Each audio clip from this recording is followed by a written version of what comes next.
Assalamualaikum warahmatullahi wabarakatuh. Alhamdulillahi rabbil alamin, wal aqibatu lil muttaqin, wala udwana illa 'alal zalimin. Wassalatu wassalamu ala asyrafil anbiya'i wal mursalin wa ala alihi wa sahbihi wa man ihtada bihadiyatihi wastanna bisunnatihi ila yaumiddin. Subhanaka la ilma lana illa ma 'allamtana innaka antal alimul hakim. Wala haula wala quwwata illa billahil aliyyil azim. Qala Allah Ta'ala, a'udzu billahi minasy syaithanir rajim. Qalu ya waylana man ba'athana min marqadina. Hadza ma wa'ada ar-rahman wa sadaqal mursalun. Firman Allah bermaksud, mereka berkata, aduhai celakalah kami. Siapakah yang membangkitkan kami dari tempat tidur kubur kami ini? Lalu dikatakan kepada mereka, inilah yang telah dijanjikan oleh Tuhan yang Maha Pemurah, dan benarlah berita yang disampaikan oleh para Rasul. Surah Yasin. Muslimin, muslimat yang dirahmati Allah sekalian, yang saya kasihi sekalian, ahli keluarga saya, yang saya hormati ibunda, yang saya hormati adik-beradik, yang dihormati sanak saudara, yang dihormati sahabat handai, jauh dan dekat, yang dihormati muslimin muslimat yang dirahmati Allah sekalian.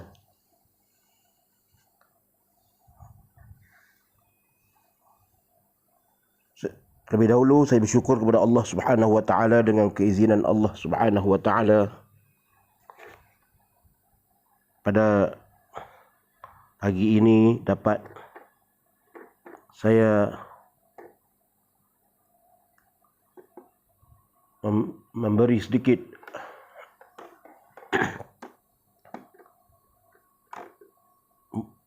mau'izah untuk diri saya dan ahli keluarga saya, dan seterusnya pada saudara-saudari muslim-muslimat yang sudi mendengar. Mudah-mudahan kita sekalian yang berada dalam rahmat Allah Subhanahu wa taala, mudah-mudahan kita mendapat kebaikan daripada apa yang didengar, dan mudah-mudahan saya mendapat kebaikan apa yang saya cakap dengan kefakiran ilmu yang ada pada saya. Dan seterusnya, yang lebih penting daripada itu, dapat menunaikan amanah Rasulullah sallallahu alaihi wasallam. Ballighu anni walau ayah. Sampaikanlah daripadaku, kata Rasulullah, walaupun satu ayat. Muslimin muslimat rahmati Allah sekalian, dalam surah Al-Mulk, makna kerajaan,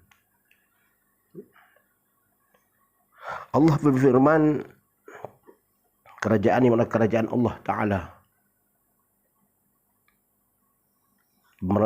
pemerintahan Allah Ta'ala.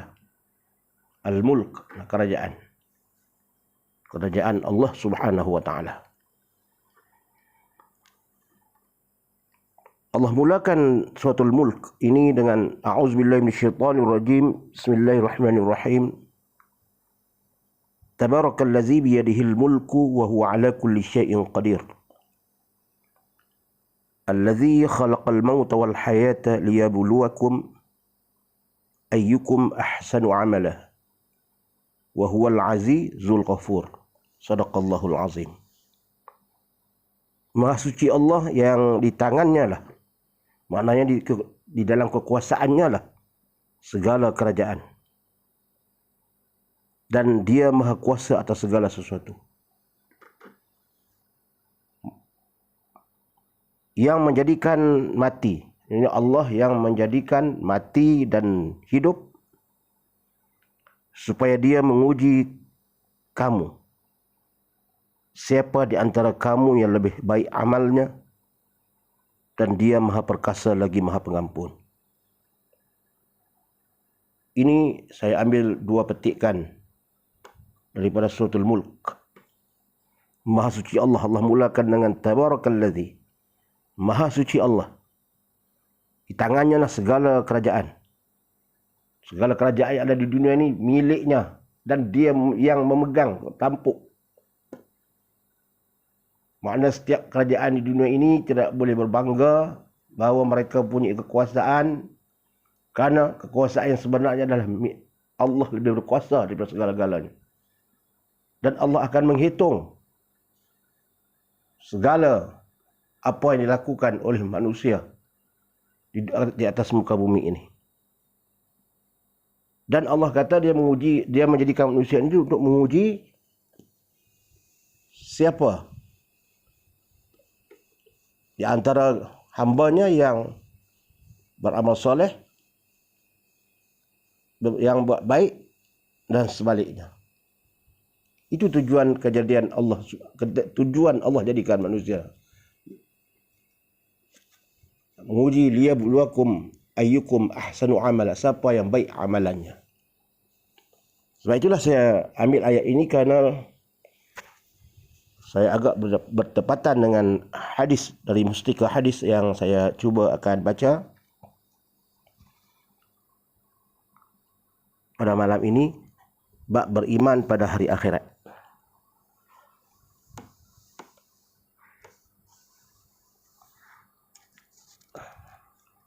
An Abdullah bin Amr radhiyallahu anhuma qala Rasulullah sallallahu alaihi wasallam,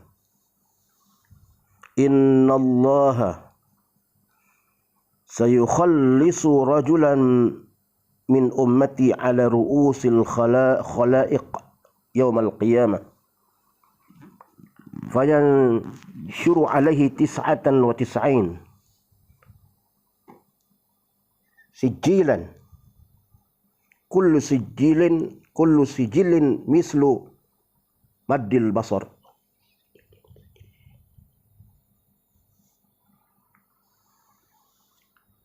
Kullu sijilin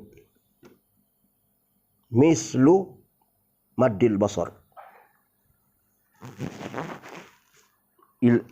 Ila akhiril hadis. Panjang hadis ni riwayat Imam Ahmad, Tirmizi wa Ibnu Majah. 3 periwayat hadis. Mana hadis yang sahih. Dari Abdullah bin Amr radhiyallahu an,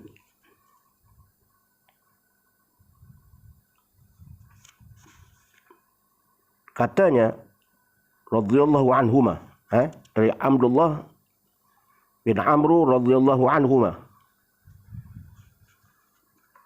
katanya Rasulullah sallallahu alaihi wasallam, sesungguhnya Allah akan memberi keistimewaan kepada seseorang dari umatku dengan memanggilnya di hadapan khalayak ramai pada hari kiamat.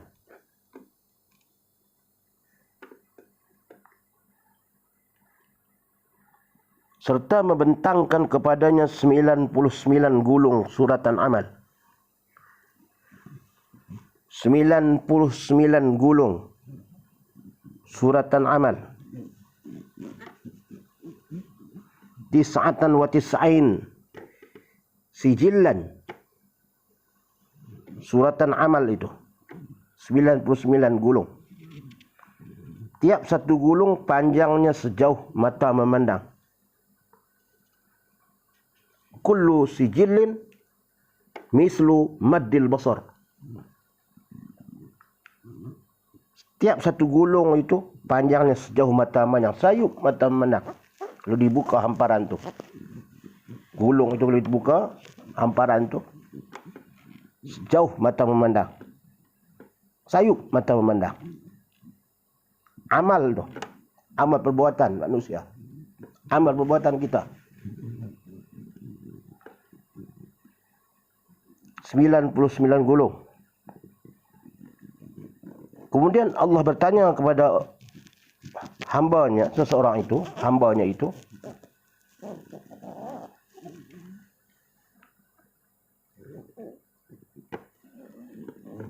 adakah engkau nak menafikan sesuatu dari apa yang ada dalam suratan ini? Allah bertanya kepada hambanya yang dibicarakan, adakah engkau nak menafikan, makna nak bahas lagi, tak percaya sesuatu dari apa yang ada dalam suratan amal ini?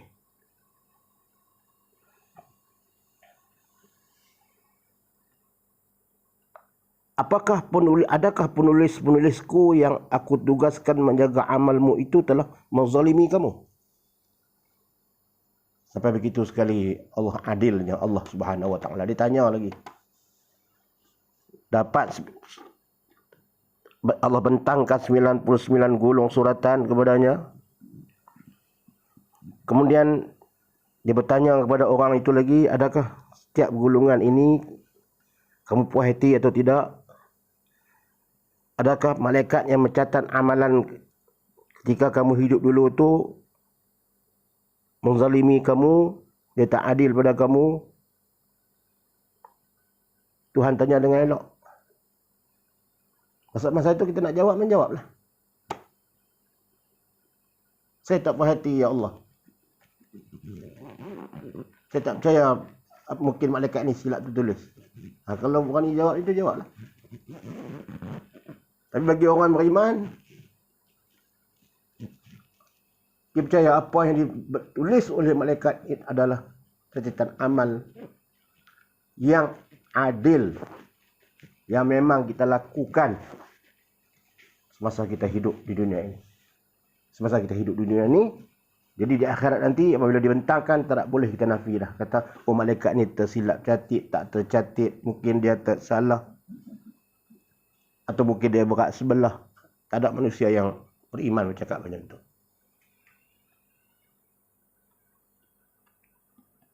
Jadi orang itu menjawab apa?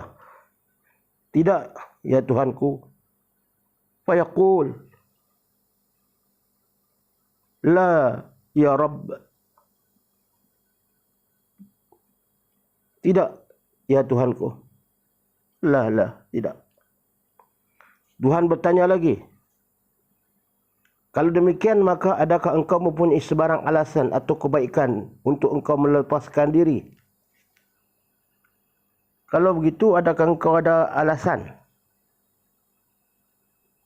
untuk engkau nak melepaskan diri hari ini daripada pembalasan yang akan diterima olehmu? Ia menjawab apa? Tidak ada juga, wahai Tuhanku.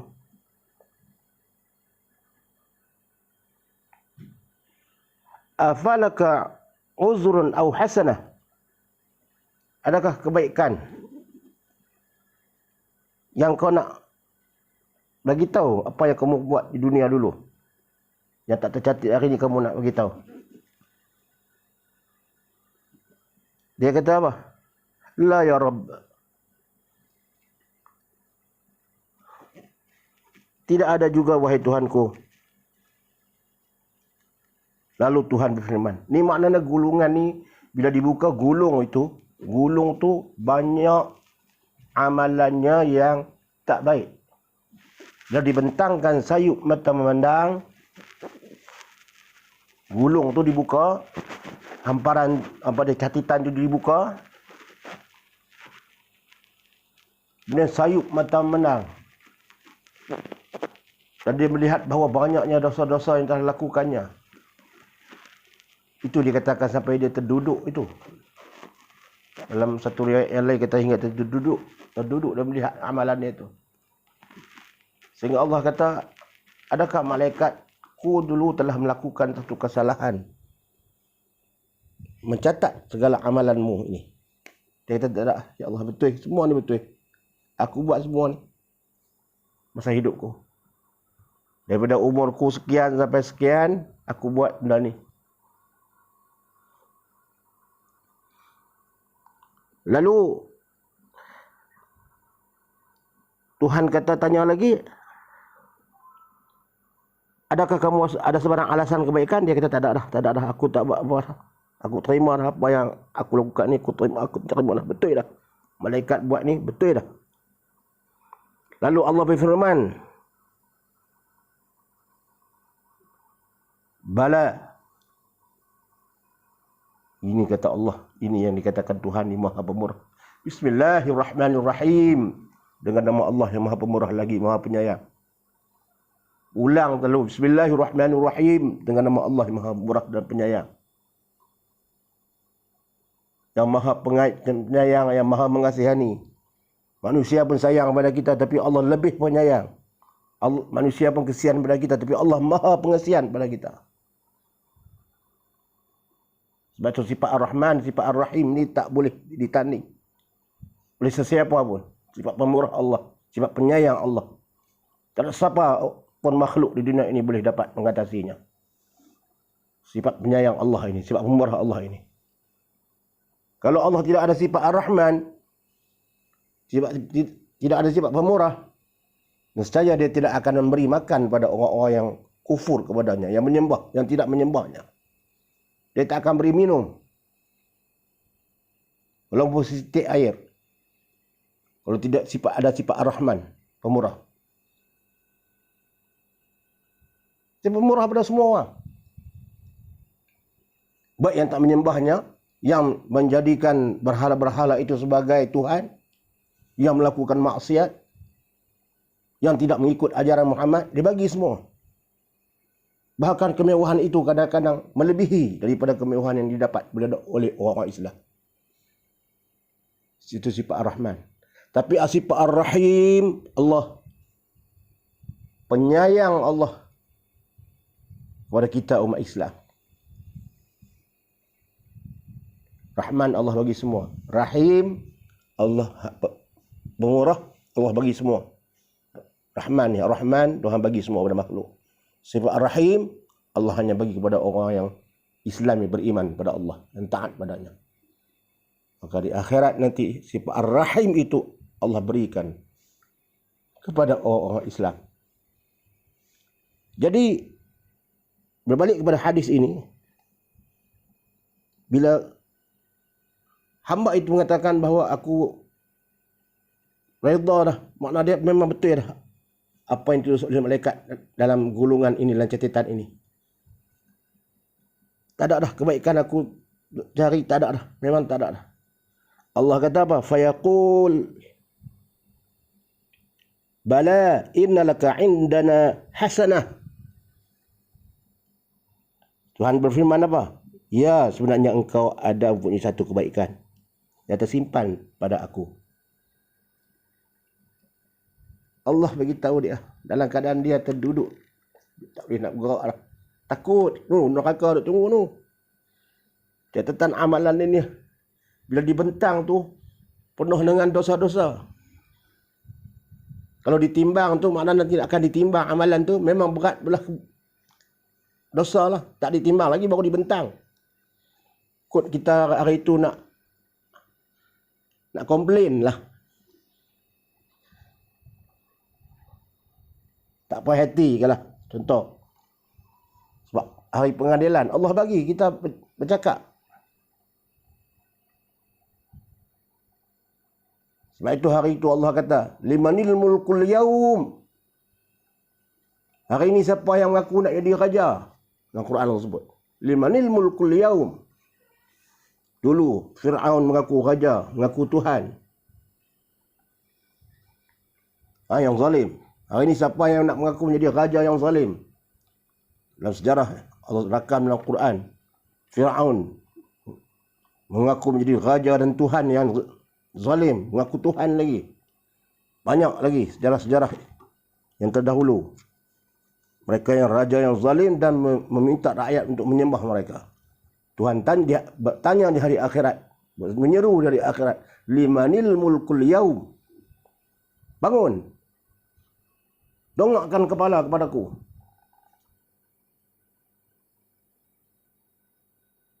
Cuba bangun bercakap. Wahai Fir'aun, bangun bercakap. Ulang lagi apa yang kamu katakan di dunia dulu. Bahawa kamu Tuhan, ana rabbukumul a'la. Aku Tuhan kamu yang tinggi. Yang kata kepada penduduk Mesir. Cuba ulang kali lagi. Aku nak dengar cakap itu. Limanil mulkul yaum, hari ini. Siapa yang mengaku nak menjadi raja? Sila bangun. Fir'aun semua sekali lah. Yang zalim-zalim dahulu-dahulu, sejarah-sejarah dahulu ni, tunduk. Tak berani panggung kepala. Lillahil wahidil qahhar. Hari inilah milik Allah. Pada hari inilah milik Allah. Lillahil wahidil qahhar. Tuhan yang maha gagah. Hari ini milik Tuhan. Hari perbicaraan ini, aku yang memilikinya. Jadi kalau siapa yang mengaku dulu sebagai Tuhan, bangun. Nak dengar perbahasan apa yang dia nak cakap. Tak ada siapa berani, tak ada biji mata. Berani panggung, bala. Itulah Allah sebut dalam Quran tu. Dalam hadis, dia katakan lelaki tu, ada. Sebenarnya engkau ada punya satu kebaikan yang tersimpan pada kami. Pada kami ni, pada aku. Ada aku simpan satu benda yang baik. Kamu tu pada aku. Ya sebenarnya, dan sebenarnya engkau tidak akan menanggung sebarang kezaliman pada hari ini. Dan engkau tak akan menanggung sebarang kezaliman pada hari ini. Dengan sebab engkau ada tersimpan benda yang aku simpan. Jadi walaupun dalam hamparan itu penuh banyak dengan dosa kamu, banyak dosa-dosa kamu di situ, tapi kamu ada satu kebaikan di sisiku, kamu tak akan dizalimi pada hari ini. Lalu dikeluarkanlah untuknya selai kertas kecil yang tertulis padanya, Asyhadu an la ilaha illallah wa asyhadu anna Muhammadan abduhu wa rasuluh. Fatukhraju lahu bitaqatun fiha. Dikeluarkan selai kertas kecil yang tertulis Asyhadu an la ilaha illallah wa asyhadu anna Muhammadan abduhu wa rasuluh. Maka Tuhan berfirman kepadanya, pergilah hadir melihat timbangan amalmu. Uhduru waznak. Pergilah hadir. Bawa kertas ni pergi tengok timbangan kamu. Lalu ia berkata, ya Tuhanku, apakah nilainya kertas yang secebis ini berbanding dengan suratan jahat amalku yang bergulung-gulung itu? Bayangkan 99 gulung suratan amal nak ditimbangkan dengan hanya secebis kertas ini. Tuhan kata pergi. Maka Tuhan berfirman kepadanya, walau bagaimanapun sesungguhnya engkau tidak akan dizalimi hari ini, pergi. Nabi SAW bersabda, kemudian suratan amalnya yang bergulung-gulung itu diletakkan kepada sebelah neraca. 99 gulung itu diletakkan sebelah timbangan neraca. Dan kertas kecilnya diletakkan pada daun neraca yang sebelah lagi neraca. Timbangan kan sebelah kiri, sebelah kanan. Wallahu a'lam macam mana bentuk dia, tak boleh kita bayangkan. Tapi timbangan, mizan, timbangan antara kebaikan dan keburukan, kejahatan dan kebaikan, dosa dan pahala, itu ditimbang. Diletakkan 99 gulung amalannya yang kita kata dosanya yang banyak itu sebelah. Dan diletakkan secebis kertas amal itu sebelah. Lalu suratan amal buruknya itu terangkat ringan. Dan kertas yang sebis itu berat menurun. Yang kertas segulung itu terangkat, warna ringan. Yang kertas secebis itu menurun, maknanya berat. Hak bergulung kalau naik ke atas. Timbangan tu jadi tak sama. Berat kertas yang kecil itu. Kerana tidak ada sesuatu benda pun yang boleh menjadi berat berbanding dengan apa yang mengandungi nama Allah Subhanahu wa ta'ala. Muslimin muslimat yang rahmati Allah sekalian. Inilah dikatakan kekuatan syahadah. Pentingnya syahadah. Pentingnya Islam. Sebab itu dikatakan dalam hidup ini nikmat yang paling besar adalah Islam dan iman. Nikmat yang paling besar Islam dan iman. Di dunia ini nikmat inilah yang paling besar dan perlu dipelihara, perlu dijaga dan perlu diamalkan, perlu disuburkan. Nikmat Islam, asyhadu an la ilaha illallah wa asyhadu anna Muhammadar Rasulullah. Itu Islam. Mesti mengucap di Islam. Kalimah Islam itu asyhadu an la ilaha illallah wa asyhadu anna Muhammadar Rasulullah. Kita dah lahir dah Islam, makna dia kita Islam lah. Tapi perlu kita berbarui. Barui. Iman kita ni perlu diperbarui. Ucap selalu. Ucapan syahadah selalu. Asyhadu an la ilaha illallah wa asyhadu anna Muhammadar Rasulullah. Macam orang nak kahwin juga. Selawat dan mengucap dulu. Bila orang nak kahwin ni, istighfar, mengucap. Baru angkat nikah. Bukan pitropa begitu je. Ni ada sebab nak perbarui i'tiqad kita ini. Memang kita ada Islam tapi nak perbarui. Kalau kereta pun kita polis, kasut pun kita kiwi, Islam kita pun kita polis,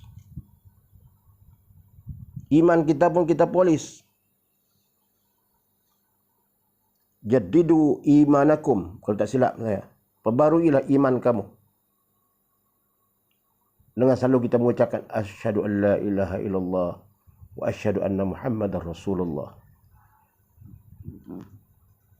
Karena dengan kalimah la ilaha illallah Muhammadur Rasulullah, dengan kalimah asyhadu an la ilaha illallah wa asyhadu anna Muhammadar Rasulullah, dia akan memberatkan timbangan kita di hari akhirat. Berat kalimah ni walaupun kita sebut khafifatani 'alal mizan, khafifatani 'alal lisan. Kalau tak silap saya minta maaf kalau juga tak silap. Nabi kata antara kalimah khafifatani 'alal lisan, ringan pada sebutan. Ringan. Subhanallah walhamdulillah ringan. Asyhadu an la ilaha illallah wa asyhadu anna Muhammadar Rasulullah ringan. Istighfar ringan. Banyak benda yang kita sebut ni ringan. Ringan pada mulut. Khafifatani 'alal lisan. Ringan pada lisan, mulut kita, ucapan kita, ringan pada lidah kita. Tapi thaqilatani 'alal mizan. Berat pada timbangan. Timbangan nanti berat. Sebut tu ringan, tapi timbangan di akhirat nanti berat ucapan kita itu. Sebab itulah Allah suruh kita banyak kita zikir. Banyak kita mengucap syahadah. Banyak kita istighfar. Banyak kita salawat. Sebab benda-benda itu semua nanti akan memberatkan timbangan. Ni Allah bagi tahu awal kat kita. Allah bagi kat kita ni awal. Sebelum kita berjumpa dia, sebelum kita mati lagi, Allah bagi dah jalan-jalan untuk kita nak mendapat syurga ni.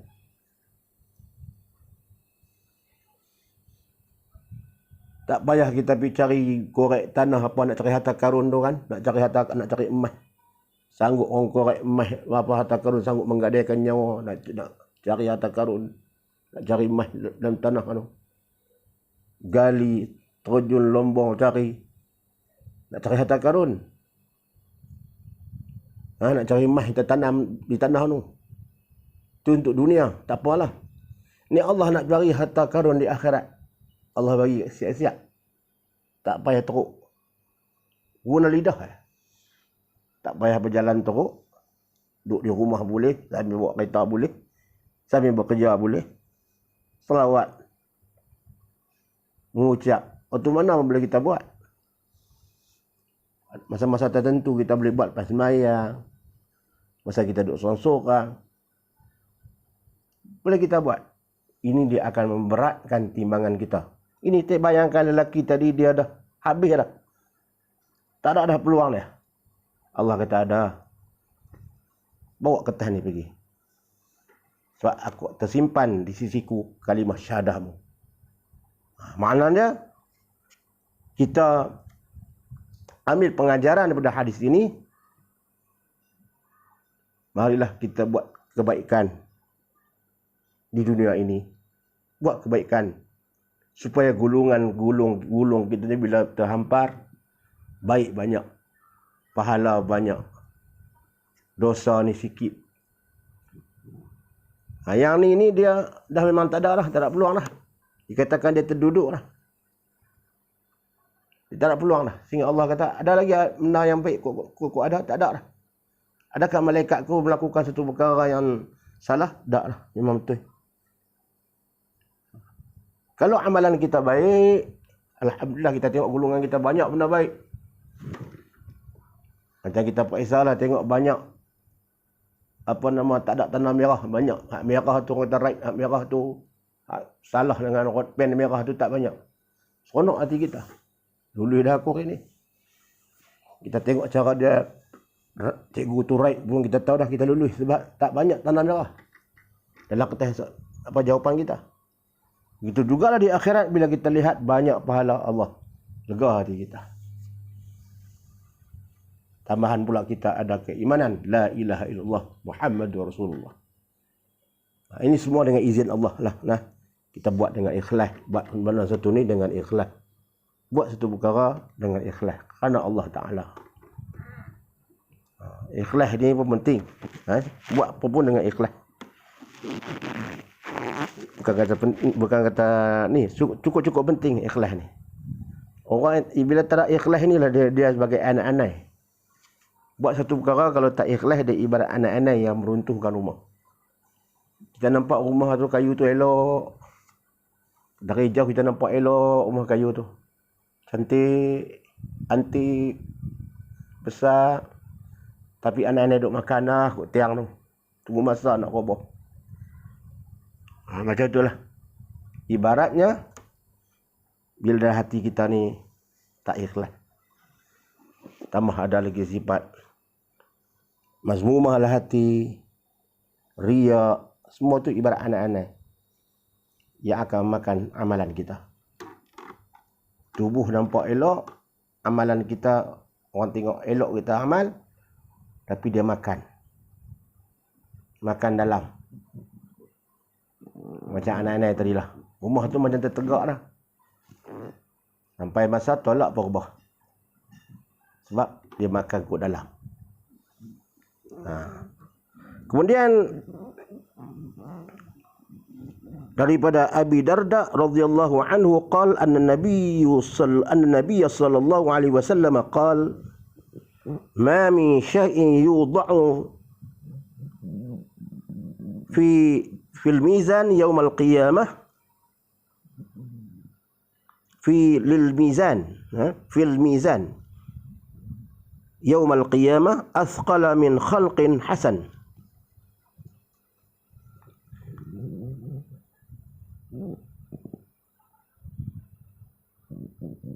Tidak ada dari Abu Darda radhiyallahu anhu bahawa Nabi sallallahu alaihi wasallam bersabda, tidak ada sesuatu pun ditimbang pada hari kiamat lebih berat daripada akhlak dan budi pekerti yang baik.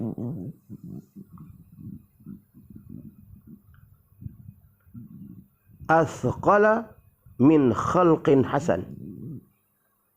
Tidak ada yang ma min syai'in, tidak ada satu pun yang berat selain daripada akhlak dan budi pekerti yang baik. Ini pun salah satu yang memberatkan amalan kita. Selain syahadah tu pokok, kalimah syahadah tu pokok, asas. Itu mesti ada. La ilaha illallah Muhammadur Rasulullah tadi itu. Selain itu yang memberatkan timbangan ialah akhlak dan budi pekerti yang baik. Nabi kata, aku tidak diutuskan ke muka bumi ini, aku tidak diutuskan ke dunia ini kecuali untuk liutammima makarimal akhlak, untuk menyempurnakan akhlak yang mulia. Ada hadis tu. Tidak aku diutuskan ke bumi ini kecuali memperbaiki akhlak yang baik. Liutammima, menyempurnakan akhlak yang baik kepada manusia. Akhlak. Rasulullah bawa akhlak dan budi pekerti yang baik. Budi pekerti akhlak yang tak baik, itu bukan ajaran Rasulullah sallallahu alaihi wasallam. Wa ma bu'istu li utammima. Ada. Wa ma bu'istu li utammima makarimal akhlak. Hadis ni pun saya lupa ingat, lama dah. Tak rujuk. Tidak aku diutuskan di muka bumi ini kecuali untuk menyempurnakan akhlak yang mulia. Maka apabila amalan itu selesai, amalan tadi dah selesai, dah amalan yang hamba Allah tadi tu selesai, ditimbang apa semua dah, maka manusia diperintahkan dibawa pergi ke kampung tempat balasan yang diuntukkan bagi masing-masing mendiami melalui satu titian. Selepas semua amalan kita manusia ini, bukan termasuk laki itulah, semua kita manusia ini telah ditimbang semua. Itulah dikatakan memakan masa 1000 tahun. 1000 tahun di sana, wallahu alam lah. Bukan tahun macam tahun hari di sini. Sehari di sini kita bukan macam hari di sana.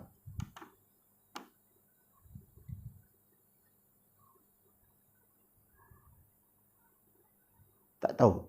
Ada dikatakan makna satu hari di sini, 1000 tahun di sini sama satu hari di sana. Dalam surah apa? Pagi-pagi Jumaat tu orang tu baca tu ada. Tak silap surah As-Sajdah ataupun suratul Insan. Ada tu. Ayat tu. Kalau kita rujuk, ada dalam surah tu. Kalau tak suratul Sajadah, ada suratul Insan. 1000 tahun di sana, satu hari di sana menyamai 1000 tahun di dunia. Bayangkan kita duduk di sana. 1000 tahun kita duduk. Bayangkan mana ada umat manusia di dunia ni, umat Muhammad ni 1000 tahun. 100 tahun pun dah tak larat dah. Dah nyanyuk dah. Dah tak boleh nak mampu nak bergerak, bekerja apa dah.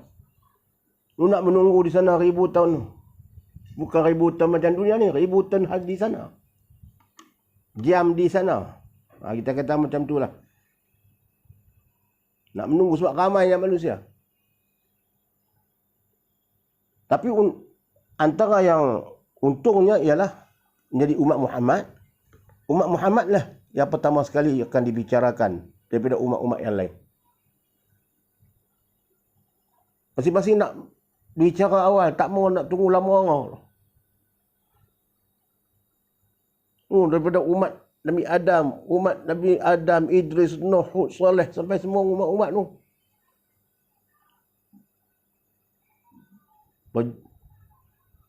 Tak terbilang lah jumlah. Million, trilion, tak terbilang. Tapi umat Muhammad sallallahu alaihi wasallam yang terawal dibicarakan. Maknanya dikatakan tak tunggu lama lah. Tak tunggu lama di akhirat, di padang mahsyar tu. Kemudian selepas ditimbang, selepas kita ditimbang, maka manusia aku diperintahkan dibawa pergi ke kampung tempat balasan diuntuknya bagi masing-masing mendiami melalui satu titian pula. Kita lalu ke satu titian pula. Selepas manusia tadi ditimbang, selepas semua perbuatan manusia ditimbang, kita umat Muhammad ni lah dulu dibawa pergi pada satu titian, iaitu dinamakan titian sirat, ataupun juga disebut dengan titian sirat wal mustaqim. Titian yang diletakkan untuk menyeberangi satu lautan api neraka.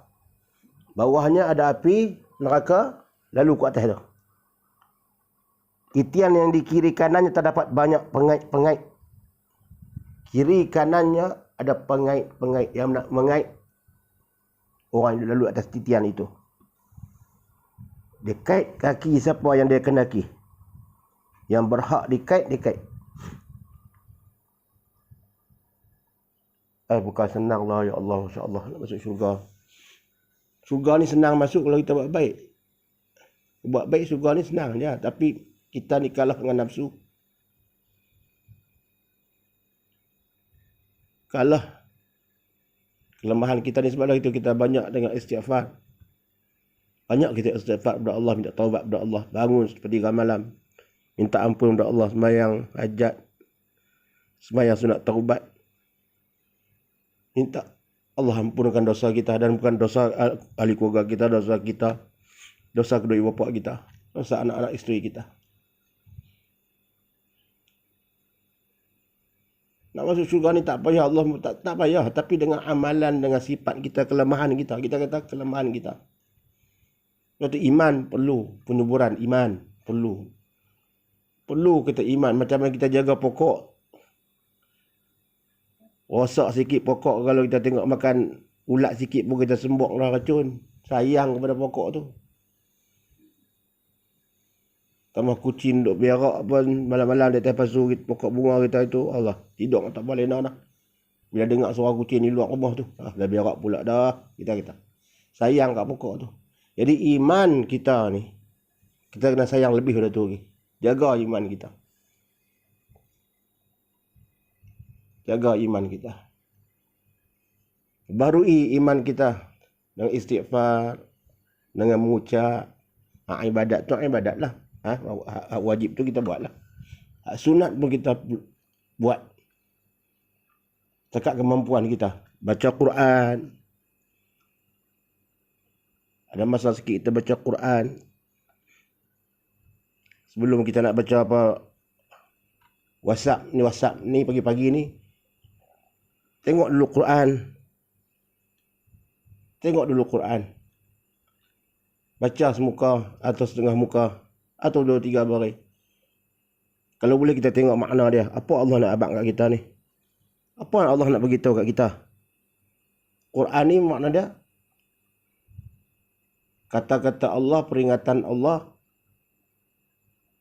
untuk kita manusia. Kita kata lebih pada WhatsApp lagi. Ni Quran ni bukan WhatsApp. Dia bukan WhatsApp. Dia lebih dari WhatsApp. Apa yang Allah nak bagi tahu kat kita? Hak WhatsApp ni kawan, kadang-kadang kita bukan kawan nak melawak orang kita. Kadang kawan nak bagi tahu kepada kita benda tu, kita boleh baca saat ni. Baca dulu hak Quran, hak Allah bagi tahu kat kita tu, hak Allah hantar main kat kita tu. Saya tak tergamak kita kata Allah WhatsApp main Quran kat kita itu, tak boleh kata begitu. Baca dulu kalamullah, kitabullah. Baca tu imam kita, panduan kita. Di akhirat nanti bila malaikat bertanya ma imamuka, kita akan menjawab Al-Quranu imami. Quranlah imamku. Di akhirat nanti. Di dalam kubur nanti. Bila disoal ma imamuka, siapa imam kamu? Al-Quranu imami. Amal kita menjawab Al-Quran itulah imamku. Apa maksud imam? Imam ni makna ikutan kita, panduan kita. Imam. Kita imam semayang lah. Duduk di depan, kita duduk ikut dia. Semayang tu. Panduan kita. Ikutan kita. Tapi jika kita menjadikan Quran di dunia ini tidak menjadi ikutan kita, hanya kita simpan. Hanya dijadikan sebagai hantaran perkahwinan, simpan kemudian sampai naik berabuk. hanya jadikan seperti itu hiasan, maka di akhirat nanti Quran itu boleh mendakwa kita balik. Al-Quran hujjatul laka au alaika, kata hadis yang lain. Quran dia boleh membela kamu dan juga dia boleh menjadi membela kamu dan dia juga boleh memberatkan kamu, gitu. Al-Quran hujjatun alaika, menjadi hujah bagi kamu dan membantu kamu, au alaika, dan memberatkan kamu. Kamu pula kena bersoal jawab dengan Quran. Bukan dia jadi pembela dah. Quran dia boleh dua. Dia boleh membela kita dan dia boleh menghujah kita. Kenapa kamu gini tak baca kat aku ini. Apa kita nak jawab? Pokoknya baca. Kita muslimin muslimat rahmati Allah sekalian. Ni untuk ingatan saya juga, bukan untuk nak mengajak perempuan, tuan-tuan lebih faham. Ada yang alim, saya ulang lagi, tuan-tuan lebih alim daripada saya. Ramai yang alim yang dengar ni, saya tahu. Ini panduan dari saya untuk nak ketuk hati saya dan ahli keluarga saya dan adik-beradik saya. Kita bila dapat suatu surat daripada, contoh daripada istana lah, senang lah, cop istana. Bila kita dapat satu surat, postman menghantar, tengok ada cop istana, ataupun dari istana lah, cop istana negara. Kita pun dapat tengok surat tu, terkejut. Kita orang kampung biasa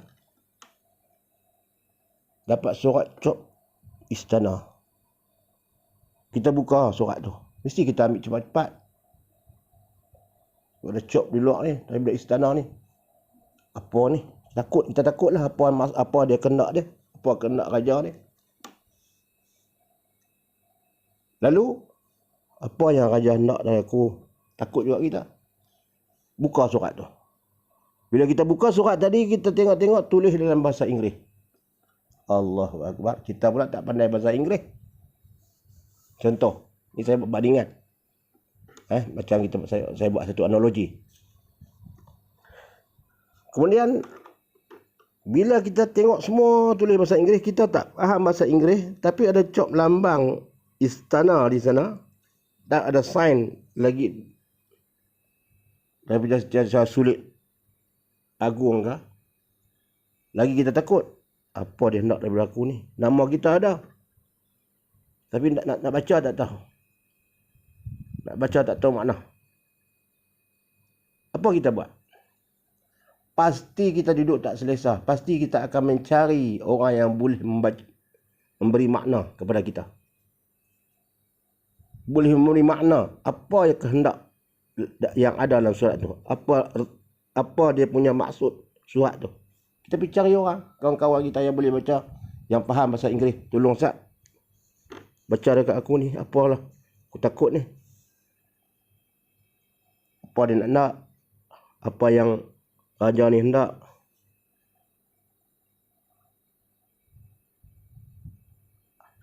Ini Quran daripada raja dari segala raja. Quran raja dari segala raja. Surat Quran ini adalah surat daripada raja segala raja. Allah dihantar kepada kita, datang ke dunia ini. Bila kita baca, tak kita abaikan, macam mana? Kalau hak dunia ni pun kita takut lah kalau kita tak baca. Kalau dari pembesar, menteri besar ke, ataupun dari ketua kampung pun, kita kena baca. Dari ketua pejabat kita ke, dari guru besar, pengetua ke, daripada macam-macam lah. Kita baca kalau ada job. Mungkin ada satu yang mustahak. Dia hendak daripada kita. Ataupun dia nak beri satu anugerah kepada kita. Kita akan pergi cari orang. Kalau bahasa Inggeris, kita pergi cari orang yang pandai bahasa Inggeris. Begitu juga Quran yang Allah utuskan ini sebagai satu surat daripadanya kepada kita manusia, maka lebih-lebih lagi lah kita kena baca. Dan maknanya, dan sekarang tulisan ini dalam bahasa Arab. Quran diturunkan dalam bahasa Arab. Kita kena tahu apa yang Allah nak bagi tahu ni. Dalam bahasa Arab ni kita kena tahu macam mana surat dalam bahasa Inggeris tadi lah. Kita kena tahu juga apa maksud ni. Tidak, kita tak tahu lagi, tak tahu, tak senang duduk. Kita dapat satu surat daripada pembesar. Tak tahu tiba-tiba kita nak abaikan, tak boleh. Begitu juga Quran Allah turunkan dalam bahasa Arab. Kita kena tahu. Dan Allah bagi kepada kita peluang, alhamdulillah, di akhir zaman ini, walaupun kita bukan orang Arab, orang banyak dah translate mai ke bahasa kita, bahasa Melayu, bahasa Inggeris. Semua bahasa ada.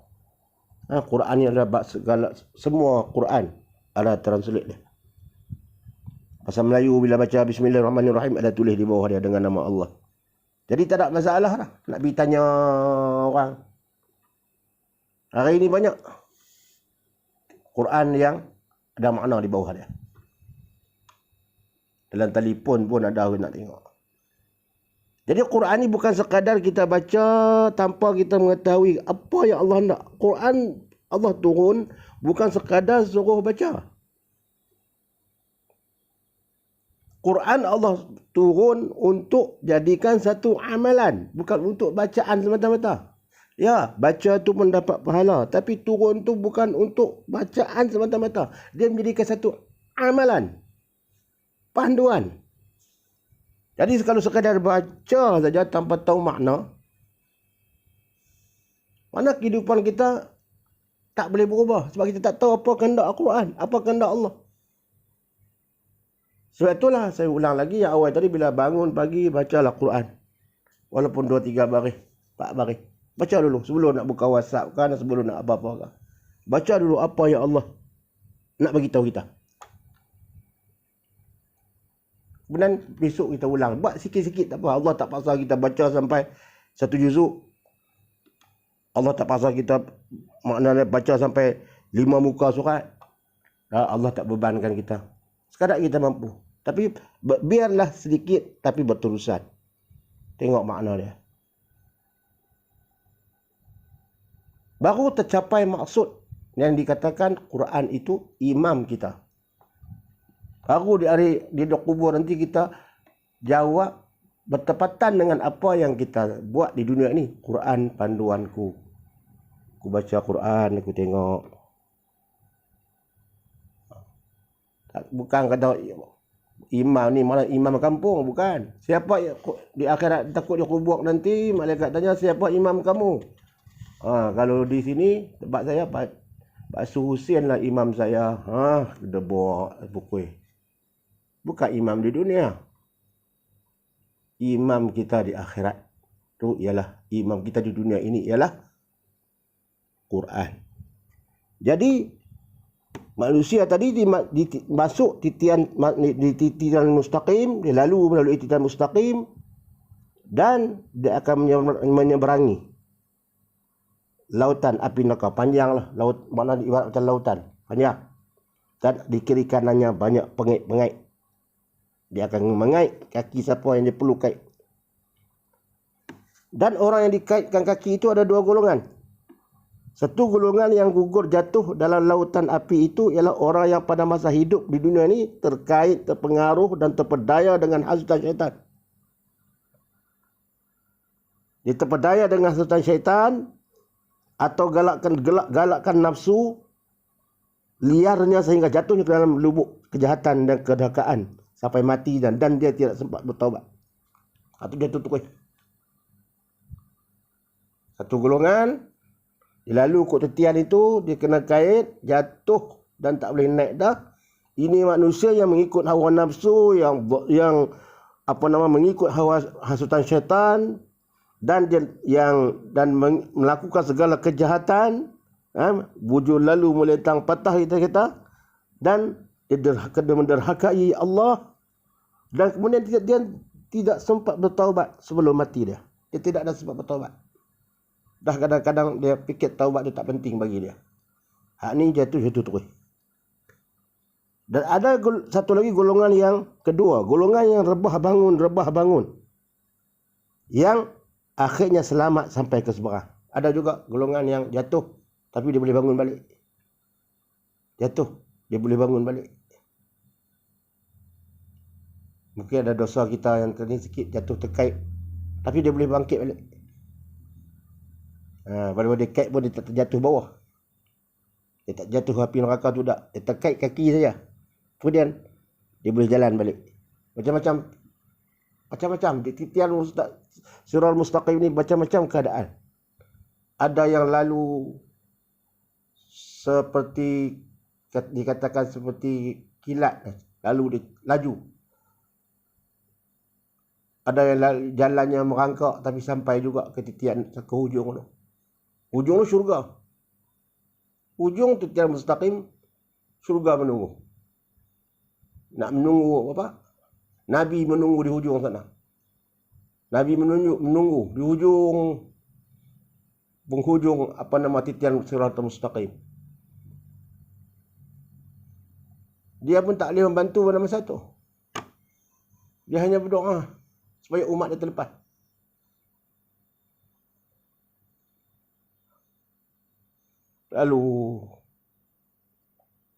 Lalu tapi Nabi ada satu syafaat. Nabi dia ada satu syafaat. Dia boleh beri syafaat kepada siapa yang dia kenaki. Yang mana dosa tak banyak. Dia syafaat Nabi ni, jika seseorang itu dia pahala pun ada, dosa pun ada, tapi dosa dia banyak, pahala dia tak banyak, sikit lagi nak bagi kita kata nak masuk syurga tu. Jadi Nabi boleh bagi syafaat. Kadang bila nak ditimbang itu, bila timbangan tu berat belah dosa sikit, dikatakan Nabi ambil serban itu letak sebelah baik tu supaya berat timbangan. Dan beratlah timbangan pahala tu. Ada juga dikatakan begitu, setengah ulama kata begitu, syafaat Nabi. Nabi bagi syafaat. Sebab apa Nabi bagi syafaat? Sebab masa hidupnya dia selalu selawat dekat Nabi SAW. Itu Nabi bantu dia. Banyaklah syafaat-syafaat ni. Syafaat-syafaat ni. Kemudian akhirnya yang satu golongan ni dia bangun rebah sampai juga. Ada yang nampak titian itu besar, mudah lalu. Titian tu mudah lalu. Ada yang dikatakan titian itu sekecil-kecil rambut yang dibelah 7. Rambut yang ada kecil dah ni, halus ni. Belah 7 lagi. Lalu kok mana? Itu kata titian Siratal Mustaqim. Dikatakan korban kita. Daging korban kita. Kita korban dalam hidup kita kena buat korban dalam musim raya haji. Daging itu dia akan menjadi kenderaan kita untuk melintasi Siratal Mustaqim. Pahala itu dia membantu kita untuk melalui Siratal Mustaqim. Bukan kita duduk atas daging tu. Daging tu tak ada dah.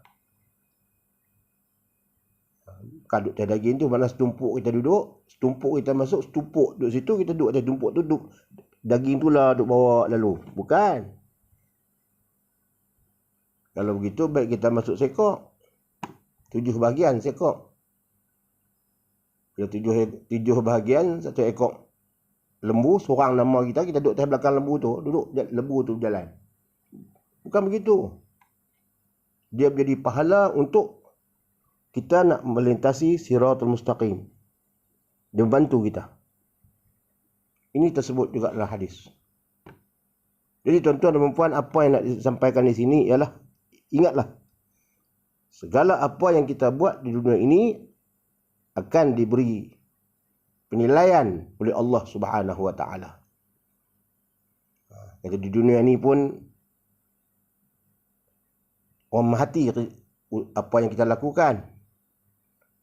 Di dunia ni pun malaikat mencatat, Allah merhati apa kita lakukan. Tapi Allah itu Maha Penyayang.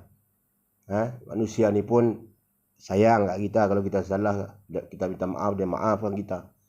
Tapi Allah, dia lebih penyayang daripada segala yang penyayang. Kemudian pendeknya, orang yang melalui titian itu terbahagi kepada 3 golongan. Pertama, golongan yang selamat sentosa menyerbangi lautan api neraka. Itu makna dia mudah, dia lalu mudah, dia tanpa ada apa-apa masalah. Tiga golongan. Satu golongan dia lalu terus mudah ya. Di ibarat lalu tu macam lebuh raya ya. Laluannya dengan kebaikan dia tu mudah lalu. Yang kedua, golongan yang diputuskan perjalanan oleh pengiktian itu, tetapi dia dapat juga menyeberangi lautan api itu.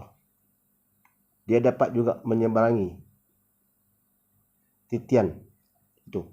Jatuh, kebah, bangkit, jalan balik. Allahu Akbar.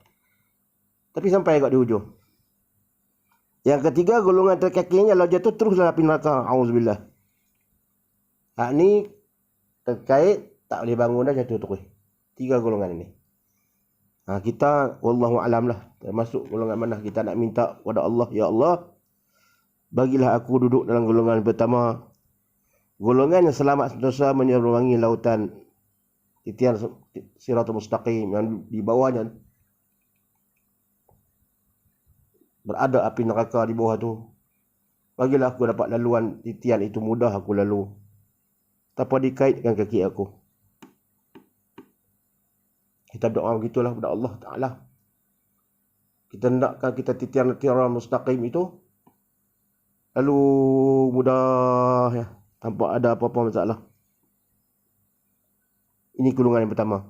Golongan yang kedua, golongan yang saat jatuh, saat naik, saat jatuh, saat naik, nak sampai ke hujung tu lambat dah. Ada yang mengangkat-angkat. Macam-macam keadaan lah. Yang ketiga, kita minta jauh lah. Jatuh terus. Itu orang yang tak taubat kepada Allah. Mati dalam keadaan dia tak bertaubat dan tak sempat bertaubat. InsyaAllah jika kita ni ahli sembahyang, kalau kita ni ahli ibadat, kita taubat. Lepas sembahyang kita baca doa kan. Dan doa tu ada taubat. Kalau kita sembahyang ni automatik ada taubat di sana. Lepas sembahyang kita doa. Dan dalam sembahyang pun kita minta ihdinas siratal mustaqim. Dalam Fatihah kita, tunjukkanlah aku jalan yang lurus. Siratal mustaqim. Minta jalan yang lurus.